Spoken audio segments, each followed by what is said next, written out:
한번 만나서 그 뭐지 이미지에 대해서는 아마 첫 시간에 얘기했을 거예요. 그래서 꼭 이게 KMA에 보면은 국가고시에서 신경과하고 신경외과 합쳐가지고 한 6문제가 나와요. 근데 이제 이 GCS로 이벨리에이션을 하고 헤드 트라우마 사진을 주고 그 다음에 뭐 이 환자에 대해서 물어보는 거는 매년 나와요. 시험 문제가. 그리고 이 국가고시 시험은 주로 이제 서울대 사람들이 주로 가서 내고 이제 임종평 문제는 좀 몇 번 갔었어요. 그래서 여섯 문제 정도 나오는데 그 중에 그러니까 신경외과는 2문제 아니면 3문제예요. 그 중에 하나는 트라우마로 케이스 관계되는 거, 그다음에 하나는 이제 ICH나 또는 주로는 SH 있죠, 애뉴리즘. 딱 그 사진 주고 이 환자의 뭐 예후라든지 이런 부분도 꼭 나오고 한 문제는 좀 왔다 갔다 해요. 뭐냐면 디스크 문제도 나오기도 하고 막 그러는데. 여러분이 너무 많은 시간을 시험 놓고서는 투자할 필요 없어요. 그리고 이게 지금 앉아있는 분들 진짜 대한민국에서 손가락 꼽는 거지? 두세 학기 합쳐서 1등하던 사람들인데 이렇게 똑똑하던 사람들이 인턴으로 응급실에 오면은 왜 그런지 전혀 다른 사람이 돼서 와 있어요. 근데 중요한 건 뭐냐면 오늘 이 시간에 얘기할 거는 여러분이 조건 시건 간에 신경외과는 안 해도 돼. 근데 응급실은 꼭 봐요. 그래서 응급실에서 이제 딱 도착하는 사람들 뭐 디지도 있고 다 있는데 트라우마 환자를 딱 왔을 때 그 중에 20 내지 24%는 꼭 브레인이나 이 스파인에 인저리가 있는 거예요. 그래서 오늘 브레인 인저리에서 제가 말씀드리는 거는 신경외과 하고 싶은 사람은 요즘 별로 없죠. 근데 하고 싶은 제일 중요한 거는 응급실에서 최소한의 방어 리전은 있어야 돼요. 그러니까 놓치지 말아야 돼요. 그거는 자기를 위해서 올 뿐만 아니라 환자를 위해서 의사 잘못 만나서 손해보는 환자를 만들면 여러분이 의사된 가치가 없죠. 그래서 꼭 기본적인 거를 이제 쭉 설명을 드릴 거예요. 그래서 나름대로 이게 보니까 여러분이 꼭 알아야 되는 거, 그 다음에 KMA나 이런 데 좀 시험 문제가 나올 만한 게 뭐냐면 ICP에 관한 거, 두개강내압, 요거에 대한 개념을 알아야 되고 그 다음에 거기에 이제 증상 같은 거 알아야 되고 그 다음에 요거에 치료하는 거, 스테로이드나 많이 주는 거, 그 다음에 뭐 수술하는 적응증, 그러니까 요 정도까지 알면 되고 그 다음에 정상 밸류. 여러분 모든 게 내과뿐만 아니라 모든 여러분들이 지금 배우는 것 중에 제일 중요한 게 피지올로지예요. 사람들이 모든 거를 피지올로지로 돌리면은 병이 아니에요. 피지올로지에서 벗어나는 게 디지즈예요. 그러니까 꼭 노멀 밸류는 알아야 되고 머리도 몇 가지 있어요. 72원? 윤섭이 내가 학교 때 72원이었어. 브레인의 무게가 얼마야? 약간 머리가 큰 사람이 1.5, 그러니까 서양 사람들 70kg 기준으로 건장한 사람이 1.5. 간은 얼마죠? 간의 무게. 간? 아니야. 여러분 우리 몸에서 제일 무거운 거는 간이고요. 브레인이 두 번째예요. 그래서 아까 1.5를 얘기했는데 간을 1.5로 얘기를 하고 되게 한 1.4나 그 다음에 조그만 할머니는 뭐 한 1.2까지도 얘기하는 경우가 있어요. 그래서 그거 무게를 대답하네. 되게 학교 이 병원에서 인턴생들 물어보면 진짜 몰라. 그럼 콩팥의 무게는? 콩팥은 얼마? 콩팥은? 300원 맞아. 맞네. 잘하네. 그 다음에 폐활량의 이 볼륨 몇 리터? 여러분 아나토미 아직 안 배웠죠? 이게 카자바 하고 여기다 물을 채우면 6리터 정도 돼요. 그래서 그 노말치는 전반적으로 쭉 하면서 여러분들 꼭 보고 그 다음에 GCS 이벨리에이션 하는 거는 꼭 알아야 됩니다. 이게 아마 배웠죠 벌써. 이광수한테 배웠을걸? GCS. 그래서 꼭 흠마시게. 왜냐면 GCS로 나중에 예후를 보는 거예요. 그러니까 GCS가 나쁘면은 나중에 죽을 가능성이 많은 거예요. 근데 요거 이벨리에이션을 꼭 알아가지고 시험 문제 나와요. 그러니까 그거 꼭 알아야 되고 환자 상태 파악하는 거. GCS 그 다음에 뇌졸중에서는 NIH, SS 딱 두 가지는 여러분 아셔야 됩니다. 그 다음에 이제 시험 문제 가끔 나오는 게 살치선 다형의 지문으로 서브두랄 헤마토마의 뭐 기전 이런 식으로 해서 나와요. 사지선 독자적으로 안 나오고, 그 다음에 셀 데스의 메커니즘, 이것도 사지선 대형의 지문으로 한번 나온 적이 있더라고. 그 다음에 요거는 브레인 이데마에서 셀 데스냐 뭐냐 이미지 보일 때 다시 설명드릴게요. 뭐냐면 뉴런이 셀 데스가 오는 거 두 가지, 사이토톡식하고 바소제닉이 있어요. 바소제닉은 리버시블하고 사이토톡식은 일리버시블. 그러니까 그 차이가 있고, 그 다음에 뇌손상에서 2차적인 뇌손상 아주 간단해요. 이스케미아예요. 그러니까 1970년도에 헤드 트라우마를 받고, 그러니까 베트남이나 이런데 환자가 죽어. 그러니까 그러면 트라우마에 의해서 외력의 물질적인 힘에 의해서 문제가 있나 보다 이렇게 됐는데 헤드 트라우마를 받고도 잘 살아가는 사람이 있어요. 그래서 그거를 이제 체계적으로 연구하면서 문제는 결국은 이스케미아다. 헤드 트라우마도 이스케미아다. 지금은 너무나도 간단하게 70년대, 80년대에 와서야 밝혔었어요. 그 다음에 이제 여러분 인턴 돼가지고 처음 나오면 머리 꼬매는 걸 처음 할 거예요. 왜냐면 눈에 안 띄니까.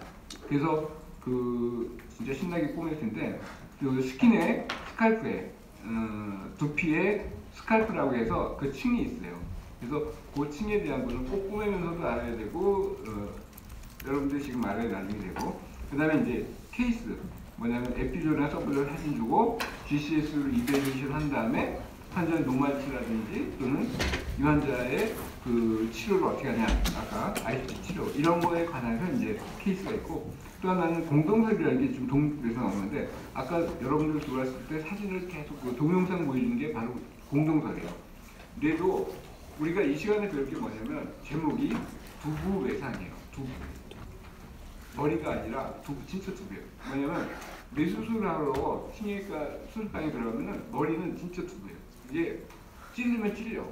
꾹 찔러요. 조심해야 돼요. 그러니까 두부를 스컬이라는 거는 냉면 대접이라고 보시면 돼요. 딱 올려놔.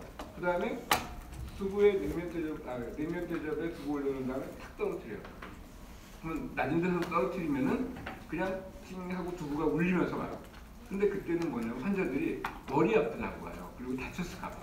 그리고 그게 한 며칠 지나면 괜찮아요. 그래서 이제 교통사고나 뭐 세컨다리 기인 이런 게 있으면 복잡한데, 콘커션, 한마디 말해서 콘투전은 뭐냐면 병리학적으로 어떤 변화를 남기는 걸 콘투전이라고, 콘커션은 그러면서 회복이 돼요. 그러니까 콘커션인데, 냉면 대접에다가 두부 넣고서는 거의 키 높이에서 이렇게 떨어뜨려요. 그럼 묵사봐야 되죠. 그 묵사봐야 되는 게 이제 응급실에 와서 난리치고 헤드 트라우마 문제가 되는 게 그거예요. 그때 공동설이라는 게 아까 사진 보여드린 대로 관성에 의해서 뇌는 한쪽으로 밀려요. 그래서 딱 부딪힌 쪽으로 뒤통수가 탁 넘어졌다. 그건 뭐냐면 뒤는 커프 인저리, 앞쪽은 카운터, 반대쪽. 그러니까 두부가 한쪽으로 쏠렸다가 이쪽은 앞쪽은 진공이 돼요. 그때 그 진공에 의해서 뭐 핏줄이 당겨졌다든지 이러면서 병리학적인 게 와요. 그거 공동설이라고 해요. 커프 인저리, 카운터 커프 인저리. 이거를 이해하면은 사실 오늘 강의할 거는 다 합니다. 그래서 보면은 시험 문제 중에 이런 사지선 대형으로 노말치를 하는 거, 그 다음에 요것도 사실은 그거하고 비슷해요. 노말치 같은 거. 또는 이제 케이스를 줘요. 환자들 이렇게 트라우마 받고 병변이 있는데 그때 증상이 어떠냐, 쉬운 거고, 그 다음에 치료는 어떻게 하냐, 이런 식으로. 그 다음에 이제 요 문제는 시험에 나왔는지 아니면 꽤 어렵더라고. 뭐냐면 커너드 노치라고 있어요. 뭐냐면 헤드 트라우마를 갖고 액조를 빡 보면은 브레인이 밀리면서 반대측에, 그러니까 동공이 상대돼야 되는데 반대측이 동공이 상대돼요. 근데 이거는 그 의사들 입장에서 뭐냐, 반대쪽을 고려해야 되겠구나, 예후나 이런 거, 보호자 난당하다든지 이게 중요하지만 사실은 요즘은 CT가 있기 때문에 여러분들 놓치지만 않으면 돼요. 근데 이런 게 시험 문제 나왔더라고요. 여기 트라우마는 이쪽이었는데 여기에 병변이 생긴 경우가 있어요. 그래서 본론으로 가면은 여러분들 1900 그 헤드 트라우마의 신경외과의 역사는 지난번에 한번 얘기했을 거예요. 뭐냐면 그 분위관이 왜 필요하냐, 트라우마 본 사람은 왜 필요하냐면 내가 다쳤을 때 봐주는 상황이 돼야 목숨 걸고 싸우는 거예요. 그래서 의학이 발전한 거고. 근데 70년대라면은 월남전 끝날 그 시기예요. 그때쯤 돼가지고 이제 옛날 그 트라우마에는 막 헤드 트라우마는 전쟁터에서는 소령 이상만 수술합니다. 그 이하는 뒤에 후동하든지 전쟁 시에는 안 해요. 근데 70년대에 이제 헤드 트라우마에 대해서 데이터가 막 축적이 돼요. 그러니까 그러면은 이걸 어떻게 해야 효과적으로 치료를 할까?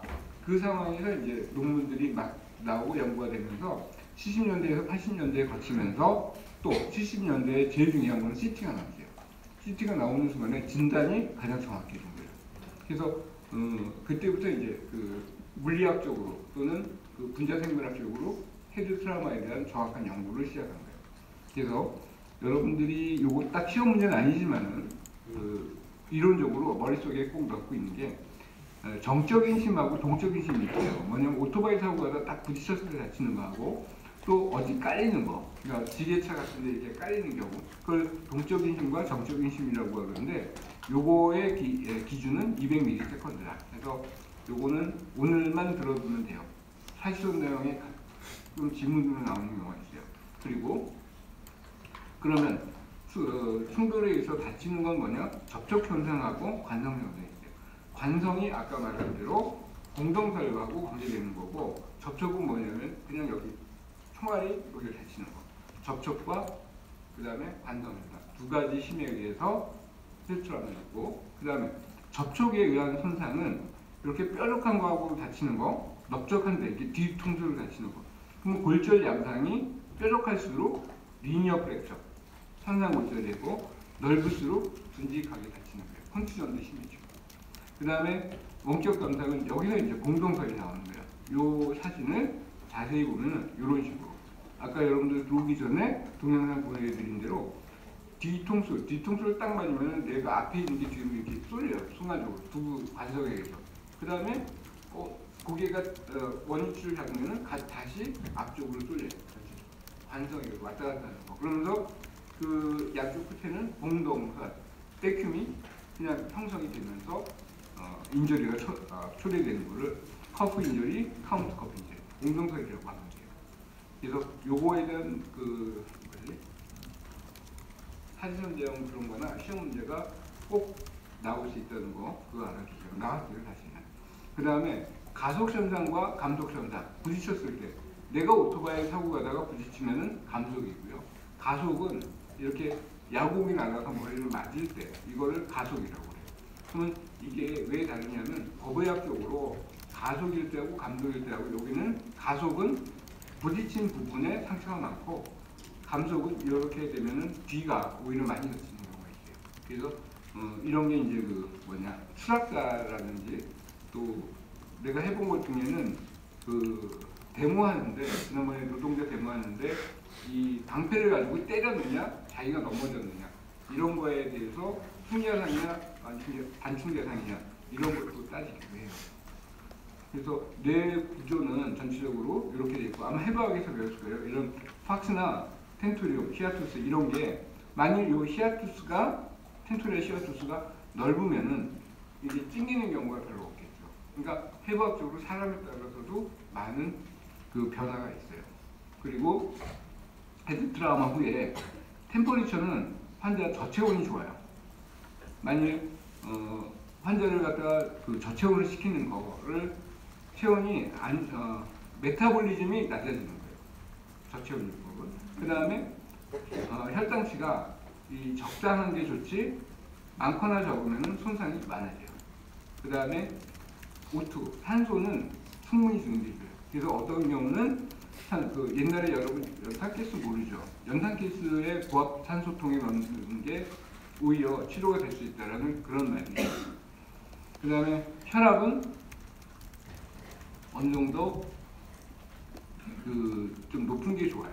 그러니까 혈압이 낮으면은 아까 그 헤드 트라우마 다음에 다치는 거는 이스케미아라고 했잖아요. 이스케미아는 별로 안 좋은 걸로 돼 있어요. 그 다음에 여러분 상식적으로 알아둬야 되는 게 신경세포가 죽는 건 두 가지예요. 하나는 네크로시스, 에너지 페일러에 대한 네크로시스와 하나는 에이파토시스, 죽어야 되는 길을 가는 거예요. 뭐냐면 송가선. 그러니까 2차 성징이 나타나면 송가선이 발생을 하는데 나중에 시간이 지나면서 송가선이 없어져요. 그런 식으로 헤드 트라우마에는 신경 손상에는 두 가지 기전이 있다. 그 다음에 이제 신경 손상을 분류를 해요. 폐쇄 또는 오픈, 그 다음에 디퓨즈, 그 다음에 디퓨즈 손상하고 로컬라이즈, 그 다음에 프라이머리 세컨더리. 이게 시간에 따라서 안 되더라고. 왜냐면 여러분들 간을 분류를 할 때 뭐냐면 어떤 사람은 바이러스성 간염, 또는 알코올성 간염, 급성 간염 막 하지만 기준이 뭐예요? 시간도 되고 원인도 되고 다른 거예요. 모든 디지즈가 질환의 환자가 많으면은 분류가 많은 거예요. 헤드 트라우마 분류가 많은 거는 그만큼 환자가 많은 거고, 이스케미아도 뭐 라쿠나 임박, TIA, 메이저 임박, 그거는 병리학적인 기준, 이게 기준에 따라서 달라지는 거예요. 그러니까 의사소통을 서로 의료인끼리 잘하는 거를 필요로 해요. 그래서 그 로컬라이드 된 거 보면은 이렇게 에피듀랄이나 서브듀랄, 나중에 사진 보여드릴게요. 이런 것들이 딱 어떤 포인트를 집을 수 있는 게 2차적 손상. 2차적 손상은 뭔지 모르겠어요. 근데 환자는 멘탈에 가서 안 깨. 이거를 2차적인 손상이라고 해요. 그래서 그 중에 뇌진탕은 병리학적인 변화가 없는 거고, 그 다음에 디퓨즈 엑스는 병리학적인 이런 손상이 있는 거를 디퓨즈라고 해요. 그 다음에 1차적 손상과 2차적 손상은 1차는 총알 맞았을 때, 다쳤을 때 그 순간에 다치는 거, 물리적인 충격에 의해서. 2차적인 손상은 머리를 다쳤어. 근데 주위가 붓으면서 이스케미아가, 그러니까 2차적인 손상의 원인은 이스케미아인데 그때 산소나 혈압이나 이런 것들이 영향이 있고, 또 반응은 처음에는 인플라메이션인데 나중에 시간이 지나면서 아이파소시스가 되고 또는 익사이토톡시스라고 해서 뉴런에서 그 시냅스의 다음에 시그널을 전달하는 물질이 막 분비가 되면서 세포가 망가졌으니까 그 다음 세포까지 손상 주는 게 익사이토톡시스라고 해요. 그 다음에 이런 게 다 생기면서 머리는 특징적으로 ICP라고 해요. 인트라 크레니얼 프레셔. 우리 몸 중에 두개강은 뼈로 보호되어 있는데 건강하기 좋은데 손상이 됐을 때는 밖으로 붙지를 못해요. 정액 같은 경우는 관절이 뭐 무릎 뺐을 때 무릎이 막 붙잖아요. 밖으로 부어도 돼. 근데 머리는 부었을 때는 그 안을 그냥 확하니 풍선을 꽉 채우는 거하고 똑같아요. 그래서 인트라크레니얼 프레셔라고 해서 요거에 대해서 몬로케리 룹신이라는 개념이 있어요. 보면은 이게 1700년대하고 몬로케리가 딴 사람이에요. 한 사람이에요. 뭐냐면 요때만 해도 인터넷도 없고 그러니까는 논문을 발표했는데 이 사람 이름이 똑같은데 따로 발표를 하고 한참 만에 발견이 된 거예요. 그래서 이 두 분이 보면 마로닌 몬로가 아니고 몬로케리 요 두 분인데 요분들이 이제 뇌 안의 압력에 대해서 정의를 합니다. 뭐냐면 요거는 여러분 알아주세요. 파렌카임, 그 다음에 CSF, 그 다음에 혈관의 블러드. 요 세 가지 컴파트먼트가 인트라크레니얼 두개강 내에 있는 거예요. 그 차지하는 상대적인 부피에 의해서 창출되는 압력을 인트라크레니얼 프레셔라고 그러고, 거기에 영향을 주는 거는 호흡이나 또는 허트의 펄세이션이 영향을 줘요. 그러니까 정의는 요 말만 들어가면 되고, 그 다음에 정상은 50에서 150mmHg 요 정도가 된다. 그래서 요거는 상식적으로 꼭 알아두시고, 그 다음에 노멀 ICP의 밸류는 15mmHg를 넘지 않는다. 근데 애기들은 요거보다는 낮다. 그렇게 하시면 되고, 이게 이제 호흡하고 그 심장이나 이런 데서 영향을 주는 거예요. 그래서 단위는 미리미리 H2 수압인데 그게 아니라 미리미리 H2도 있죠. 그러니까 기계를 볼 때 여러분들 나중에 병원에서 보면 어떤 거는 수압, 어떤 거는 머큐리 이렇게 되죠. 혈압은 머큐리죠. 그러니까 그거 꼭 알아두시고, 그 다음에 ICP 요거를 재는 게 이제 환자가 시비하게 다쳤다. 그럼 중환자실에 놓고 ICP를 정상으로 유지를 시킨다. ICP를 떨어뜨리기 위한 치료를 한다. 그러면 환자 예후가 반드시 와요. 뭐냐면 처음도 얘기했지만 뭐든지 피지올로지컬 레인지로 돌리면은 예후는 그게 의료의 목적이에요. 피지올로지컬하게. 그래서 모니터 장비는 이런 여러 가지가 있고 그것까지는 몰라도 돼요. 단지 하나 시험에는 안 나오지만 이 ICP 웨이브도 여러분들 허트에 혈압 웨이브를 하면 이런 식으로 나온다는 거 아세요? 다음에 심장내과에서 배웠고요. 뭐냐면 시솔릭하고 다이스톨릭 있고 그 다이크로틱 웨이브라는 게 있는데 ICP도 그거하고 똑같아요. 근데 ICP가 높아지고 환자가 트라우마를 쉽게 받으면은 이런 식으로 가운데가 높아져요. 다이크로스웨이브가. 그 다음에 ICP 모니터링에는 뭐 여러 가지 종류가 있지만은 그건 몰라도 되고, 이제 여러분 꼭 알아야 되는 거. 두개각 내압이 높을 때 환자의 증상, 헤데이크, 보미팅, 파피리즘, 해보파. 뭐냐면 헤데이크는 혹시 아나토미에서 배웠어요? 그 헤드앤넥의 페인은 라테랄 르미스커스 따라간다는 거 혹시 배웠나요? 모르지. 배우긴 배웠는데 모르지. 뭐냐면 하지에서 오는 거는 메디얼 르미스커스, 그 다음에 얼굴은 라테랄 르미스커스 반대가. 하여튼 그런 식으로 해서 꼭 헤데이크는 뇌는 열어놓고 수술을 할 때 뇌를 잘라도 통증 몰라요. 머리 아픈 걸 느끼는 건 뭐냐면 머리에 있는 듀라, 그러니까 미니지스라고 그러죠. 이런 데에 있는 거하고 베슬에 있는 프리너브 엔딩에서 페인을 느끼는 거예요. 그러니까 마이그린이라고 해서 여러분의 편두통 같은 경우는 거기에 혈관이 확장하면서 두통을 많이 느껴요. 그러니까 일반적인 두통약하고 편두통 약하고 좀 틀린 게 그 원인에서 그런 거예요. 그래서 그 ICP가 높을 때는 두통을 느끼고, 그 다음에 보미팅이 오는 게 뭐냐면 스템 쪽에 그 보미팅 센터가 있거든요. 이게 빵빵해지면서 보미팅을 많이 느끼고, 그 다음에 파피리데마는 유두 부족이라는데 이게 레티나가 눈이 이 브레인에서부터 이렇게 자라나가는 거 알죠? 그래서 여러분 옵살모스컵을 이걸 보면은 여기 혈관들이 이렇게 분포를 해요, 레티나에. 근데 요 나오는 구멍이 그 뇌의 압력을 사실 영향을 받는 거예요.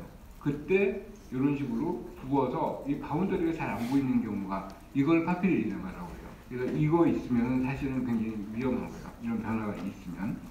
그래서 증상은 그 헤데이크, 보미팅, 파피리데마 굉장히 중요하다는 거 아시고, 그 다음에 머리에 있는 혈류를 일정하게 유지하기 위해서 그 자동 기전이 있어요. 뭐냐면 예를 들면은 그 머리에 피가 잘 안 가, 또는 이걸 이렇게 얘기하면 그 이산화탄소가 많다. 환자가 여러분 그 말 들었어요? 애기들 풍중에 라면 먹다가 마비가 온다는 얘기 들은 적 있죠? 그건 뭐냐면 라면을 먹을 때 호흡 불어요. 그러면 이산화탄소가 나가. 이산화탄소의 확산 속도가 O2보다는 200배예요. 그러니까 푸푸 불면서 라면을 먹으려고 하는데 이산화탄소가 많이 나가요. 그러면 그 이산화탄소를 뇌에서 느끼는 게 뭐냐면 나는 지금 뇌가 그 피가 충분하구나. 이산화탄소가 별로 없으니까. 그래서 문제는 머리에 피를 많이 안 들게 해요. 그러면은 순간적으로 뇌 혈류가 떨어지니까 마비가 오는 게 정상인들은 괜찮은데 모양은 되게 민감하거든요. 혈관이 좁아져서. 그럼 그 사람들은 애기들 같은 경우 라면 먹다가 마비가 옵니다. 그것처럼 그런 조절, 그러니까 뇌 혈류를 일정하게 유지하는 걸 오토 레귤레이션이라고 해요. 그래서 대사성 조절, 이게 CO2 텐션이나 이런 것 때문에, 또는 이 환자가 혈압기가 되게 260까지가 있는데, 어떤 사람, 내가 여태까지 본 중에 제일 높은 사람이 한 320으로 뇌졸중 환자였는데, 압력이 그렇게 높으면 뭐냐면 카로티드나 또는 그 위에 MCA나 ACA에 있는 베슬들이 수축을 해요. 아테리올에서. 그러면은 캐필라리 쪽으로 압력이 가는 거를 좀 줄여주는 거예요. 아테리올이 그래서 중요한 거고, 그 다음에 누로제닉, 뭐냐면 신경 많이 쓰면 머리 아프다고 그러잖아요. 순간적으로 그 뉴런들이 머리에 가는 혈관에 직접 영향을 주기도 해요. 그래서 이 세 가지 기전이 오토 레귤레이션이라고 해서 뇌에 일정한 피를 가게 해주는 거다. 그래서 이 세 가지를 아시면 되고, 그 다음에 뇌 부종과 뇌 부종에는 몇 가지가 있는데, 그 중에 사이토토시 이데마하고 바소제닉 이데마 두 개가 있어요. 그래서 아까 말씀드린 대로 사이토톡식은 셀 멤브레인이 이미 손상된 거. 그 다음에 바소제닉은 좀 아테리올 레벨에서 이 조절이 좀 문제가 생긴 거예요. 그러면은 이 전반적으로 부어 있기는 한데 리버시블 해요. 그래서 바소제닉이 진행하면은 사이토톡식이 되는데, 이 두 가지는 동시에 가능해요. 그리고 항상 머리에서뿐만이 아니라 모든 조직에서 이런 시스템으로 일어나는 거 여러분 아셔야 돼요. 그리고 뇌 허니아는 뭐냐면 그 머리에 뭐 피가 많이 고였어요. 그러면 그 환자가 왜 죽냐, 또는 임파기 와서 뇌가 막 부어요. 왜 죽냐면은 허니아 때문에 죽게 돼요. 이 뇌 조직 중에 스템이나 이런 중요한 조직이 결국은 스템이에요. 이 포라멘 막으면 밖에는 뇌에서 나갈 구멍이 없어요. 나머지는 뭐 조그마니까. 근데 이 스템이 딱 찡기면은 호흡이 마비고, 그래서 결국은 브레인 데스, 심장이 멈추면은 사망인데 호흡이 없어지고 환자가 소생이 불가능하다라고 진단이 되면은 브레인 데스로 해서 장기 기증, 그거 딱 보기가 되는 거거든요. 그래서 요게 허니아 때문에 결국은 죽게 된다. 그래서 허니아의 종류에 대해서 여러분들 알아두십시오. 그리고 요거는 시험 문제중에 좀 항상에 있어서 커나드 노치라는 걸 설명을 했어요. 이 에피돌이 생겼는데 이렇게 밀리는 거야, 이쪽으로. 요 부분, 요 하얀 거 있죠. 요게 뭐냐면 밀리면서 텐츄리움의 그 반대쪽이 된 거예요. 그러면 동궁반사가 반대쪽이 일어나요. 그래서 좀 특이하고, 그 다음에 여러분들 이거 배웠어요? 혹시 GCS 스코어? 이공생활 때 배우지 않았어요? 배웠어. 하여튼 중요한 거, 내 거나 다른 과는 뭐냐면 환자 의식을 알러트, 드라우지, 스투퍼, 콤만 이렇게 나눠요. 네 가지. 뭐냐면 알러트는 그냥 얘기해. 그 다음에 드라우지는 뭐냐면 말을 걸어야 돼. 졸려해요, 환자가. 그리고 스투퍼는 말로는 잘 안 돼. 이렇게 흔들어야지 그냥 간신히 반응을 해. 그 다음에 코마는 뭐냐면 진짜 코마야. 뭐냐면 뭐 꼬집어도 전혀 반응이 없는 거. 근데 이런 식으로 이제 신경 파트가 아니면 나누는데, 요거를 조금 더 자세하게 이제 나누는 게 글라스고라고 가본 사람 있어요 혹시? 영국의 그 스코틀랜드. 거기서 처음에 트라우마에 관해서 이제 했는데, 자, 아이 오프닝을 갖다 4점으로 나누는 거예요. 뭐냐면 아이 오프닝이 자기가 주위에서 얘기하면 눈 뜨고 되게 딱 잘 봐요. 그렇게 되면 4점. 점수가 높을수록 좋아요. 그 다음에 말을 걸어야 돼. 뭐냐면 와서 환자가 응급실에서 그냥 눈 감고 이렇게 자는 것 같아. 근데 부르면은 대답해요. 그러면 이거를 3점. 이렇게 점수를 나눠. 또는 이제 버발 레스폰스에서 뭐냐면 집이 어디예요? 뭐 이런 걸 물어봐. 날짜가 언제 오면 그걸 잘 대답하면 5점. 그 다음에 이제 컴퓨전 몇 시라고 그러면 저녁인가? 막 이런 식으로. 그 다음에 이제 모탈 레스폰스 뭐냐면 오른손 들어보세요. 가위바위보 시켜봐요. 잘하면은 6점. 그래서 그 모든 게 거의 정상. 여러분은 지금 15점이에요. 물론 14점도 있겠지만은 15점이 정상인데, 요거를 기준으로 해서 거의 12점, 8점 이하는 거의 콤마. 그래서 여러분 요거를 꼭 나누는 거, 요 표 나는 배웠을 줄 알았는데 GCS 표 안 받았어요? 받았죠? 이게 요거는 꼭 알아두세요. 분명히 케이스 문제 매년 나와요. 그거 하고, 그 다음에 아까 허니에이션 됐을 때 이 스템의 레벨별로 호흡을 표현하는 거예요.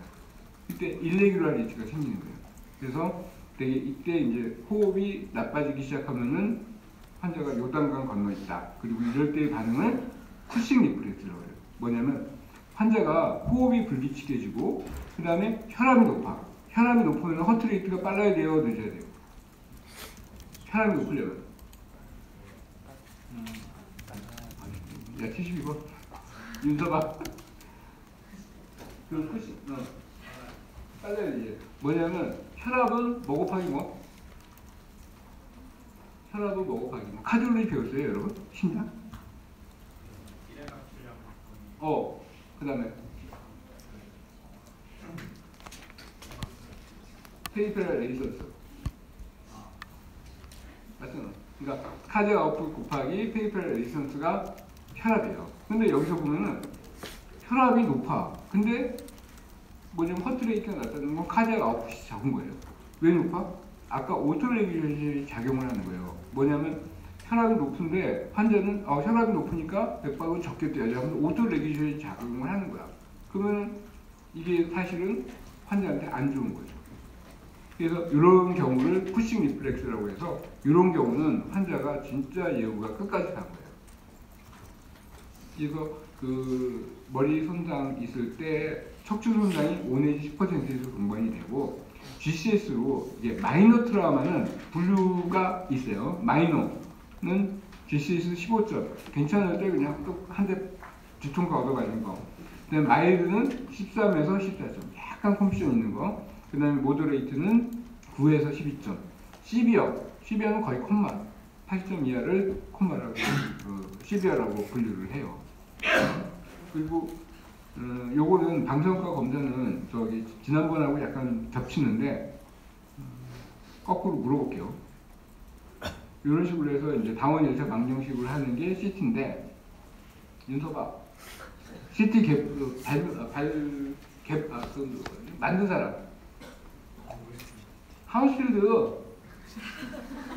여러분들 지난번에 했잖아. 하우스필드는 그 뭐지? 옥스퍼드의 대학원생이었어요. 순자가 조합을 하잖아. 근데 그 사람이 72년도에 개발을 하고 76년도에 처음 시제품을 만들고 79년도에 노벨상을 탔어요. 그리고 그 이후는 진짜 휴양지에서 평생 살다 죽은 사람이에요. 그러니까 제일 부러운 사람이야. 뭐냐면 이렇게 그 계산기예요. 지금 이 서울성모에서 이 근처에서 제일 그 좋은 계산기는 CT예요. CT하고 MR에 있는 그 소프트웨어 있죠. 그래서 CT나 MRI 방 가면 시원한 거 여러분 아세요? 왜 시원하냐면 전자기상기 좋은 게 있기 때문에 온도를 맞춰줘요. 열받으니까. 그래서 이게 픽셀이라고 해요. 픽셀이 많아지면은 그만큼 해상도가 좋아지니까 이렇게 돼요. 그래서 그 여러분들 제일 기준이 되는 거는 윤서가 무슨 라인이라고 했지 이거를? 소원수리하겠다. 오비토 미아탈 라인. 요거를 기준으로 해서 여기서 수직으로 올라가요. 그래서 옛날에는 1cm 간격으로 했는데 지금은 뭐 3mm, 1mm 막 하고 그 3D로 리콘드에서 브레인을 다시 만들기도 해요. 그래서 CT는 정말 발전한 것 같고 이런 식으로 오비토 미아탈 라인에서 이렇게 올라가면은 머릿속으로 브레인의 형체를 어느 정도 이제 머릿속에 갖고 있어요. 그러면서 딱 여기 처음에 끊으면은 딱 여기 이런 모양이니까 요거는 폰스, 요거는 세리벨라 헤미스피어. 근데 세리벨라 헤미스피어는 여기 서큘레이션에 의해서 요거는 포스티리어 서큘레이션으로 블러드 서플라이 받겠네.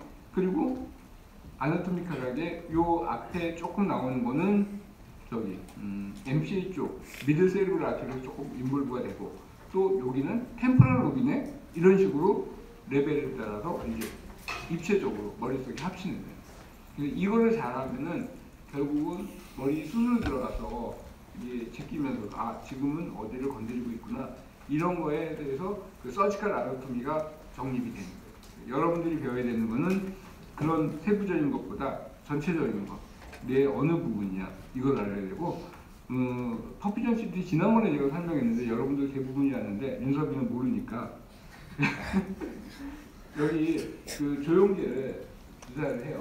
그러면은 이 머리의 커트를 아까 CT가 굉장히 빠르다고 그랬잖아요. 200 커트를 동시에 해. 이거를 200 커트를 찍어요. 찍은 다음에 하우스 빌딩 유니트를 가지고 하우스 빌딩 유니트가 높은 거는 빨리 그러니까 이 조영제를 주면 400이 나오거든요.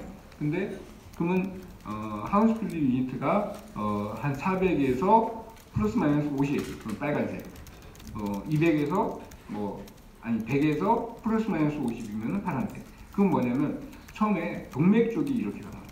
시간이 지나니까 정맥 쪽이 나와요. 그러니까 이거를 가지고 이제 영상을 만드는데 빨리 올라간 거는 이런 식으로 나와요.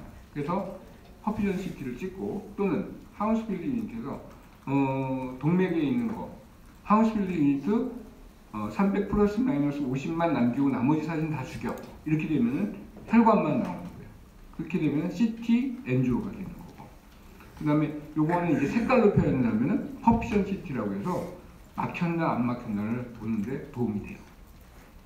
그리고 MRI 같은 경우는 아까도 얘기했지만 이렇게 사이트 톡식이 있는 부분이 브라우닝 무브먼트가 많아지면서 이렇게 시그널이 다르게 나와요. 주의야. 이걸 가지고 영상을 만드는 거예요. 그래서 퍼피전 디퓨전 미스매치 이런 식으로. 근데 이런 게 지금 트라우마에서 말씀드리는 게 지금 CT를 기준으로 해서 말씀드렸는데 헤드 트라우마 환자는 CT가 코스트, 속도 모든 면에서 제일 빨라요. 그러니까 여러분이 아마 응급실에서 오더를 내는 데는 거침없이 내는 게 가장 CT가 제일 많을 거예요. 그 다음에 CT의 조영제는 요오드 아이드 계통이고, MRI는 가듈륨. 틀려요. 그래서 요오드가 콩팥이 안 좋은 사람들 CT 인해수를 할 거냐 말 거냐 고민을 많이 해야 돼요. 그냥 오더 냈다가는 안 돼요. 꼭 확인하고. 그 다음에 가듈륨은 사실 요오드보다 심하지는 않으니까 사실 크게는 문제는 안 될 거예요. 그 다음에 이제 헤드 트라우마가 왔어요. 그러면 이 환자들의 이제 뇌파라든지 뭐 다른 검사를 해, 시력이 다쳤다든지 그러면 그거를 증명해내는데, 원칙이 뭐냐면 뉴로피지올로지컬 메이터로 이렇게 셀 바디와 엑손이 있으면 이런 식으로 신경이 액션 포텐셜이 어디서 어디로 전달되는지는, 윤섭이 어디서 어디로 액션 포텐셜이 전달될까? 여기 보면 이런 식으로 전달이 되는 거예요. 파형이 생기죠. 셀 바디하고 터미널하고, 셀 바디에서 액션 포텐셜이 생겨서 이리로 전달이 돼요. 그러니까 코티코 스파이널 트랙, 내가 지금 손을 움직이고 있어요. 이거를 마음대로 하려면 뭐냐면 여기서 생각을 해요. 이 손 들어야 돼. 그러면 여기에 코텍스에서, 모태 코텍스에 있는 셀 바디가 흥분을 해요. 그러면서 엑손이 이 화이트 매터 통해 가지고 인터널 캐스로 지나서 스템 지나서 스파이널 코드로 엔티리오 혼셀로 와요. 스파이널 코드에. 그 다음에 엔티리오 혼셀에서 이걸 어드저스먼트 하는 거야. 그 다음에 손을 이렇게 움직이면서 뭐 이거 돌리기도 하고 이런 거를 하는 게, 이게 전달되는 게 액션 포텐셜이 전달되는 거예요. 그러면 이거를 검사하는 게 뭐냐면 뉴로피지올로지컬 모니터링. 그래서 액션 포텐셜이 이렇게 전달이 되는데, 지금 예를 들면 이런 불 같은 거 저기서도 전파가 나오거든요. 그래서 여기 보면은 처음에 한 번 찍었으면 이렇게 나와요. 이거는 무슨 의미가 없지. 근데 여러 번 찍게 되면은 에버리징이라고 해요. 여러분들 공대 나온 사람들 많으니까 에버리징이라고 하면은 여기 파형은 난수이기 때문에 완전히 뭐 여러 번 합치면은 그 난수들은 없어지고 결국 이 파형만, 주로 이 사람한테 나오는 파형만 잡히는 거예요. 그래서 이런 거를 에버리징 해가지고 증폭해서 파형을 만드는 게 뇌파가 되고 또 그 액션 포텐셜에 대한 개념이 되는 거예요. 그리고 경직의 도플러는 TCD, 트랜스크라니얼 도플러라고 해서 뼈를 통해 가지고 도플러가 들어가서 나오는 거. 피조 일렉트리컬 메테리얼이라고 했죠. 전기 에너지를 소리 에너지를 바꾸고, 소리 에너지가 반사회로 갔을 때 그걸 전기 에너지를 바꾸는 걸 경직의 도플러라고 해요. 그 다음에 두개강 대합하고, 그 다음에 뭐 다른 게 있는데, 문제는 그 빛을 쏴요. 대개는 뭐냐면 레이저를 쏴가지고 이 RBC 표면에 반사되는 거를 가지고 밑에 밀도를 재는 방법이 있어요. 이거 되게 여러분들 옷도 세츄레이션 될 때 손가락에 끼는 거 있잖아요. 이런 게 원칙이 요거예요. 레이저를 이용하는 거. 50분이지. 여기서 지금은 총론까지 했는데, 혹시 여기는 그냥 들어두고 이제 강론으로 가서 얘기를 할게요. 10분 쉬어야 돼요? 아니면 쉬어요? 그러면 10분 쉬었다가 합시다. 9시?